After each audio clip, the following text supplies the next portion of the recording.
Hello friends, আজকে আমি chowmein বানাবো আর সেটা আমি ইন্ডাকশানে বানাবো কারণ আমাদের গ্যাস সিলিন্ডারের খুবই ক্রাইসিস।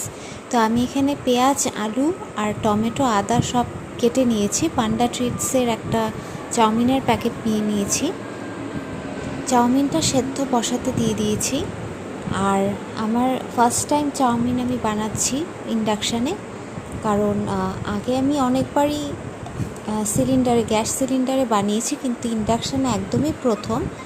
আর ইন্ডাকশানে আমি দেখতে পাচ্ছি যে চাউমিন হোক বা যা কিছুই হোক, মানে খুব তাড়াতাড়ি, মানে ফাস্ট সেদ্ধ হোক, সেগুলো মানে তাড়াতাড়ি হয়ে যায়। তো খুব কেয়ারফুলি বানাতে হবে, নাহলে চাউমিনটা অতিরিক্ত সেদ্ধ হয়ে গেলে একদমই খেতে ভালো লাগবে না। তো মোটামুটি চাউমিনটা সেদ্ধ হয়ে এসছে, এবার আমি তুলে নেব। আর সিম্পলভাবেই বানাচ্ছি, জাস্ট আলু ভেজে, পেঁয়াজ ভেজে, ডিম ঝুড়ো করে জাস্ট এইভাবে মিক্স করে বানিয়ে ফেলছি। তো তোমরা কিভাবে সিলিন্ডার ছাড়া কিভাবে রান্নাবান্না করছো আমাকে জানাও। এখন তো ম্যাক্সিমাম সবাই ইন্ডাকশানেই করছে। এই দেখো, আমার চাউমিনটা একটু সফট হয়েছে, বাট তাও মোটামুটি ঠিকঠাক, খেতে খুব ভালো হবে মনে হয়।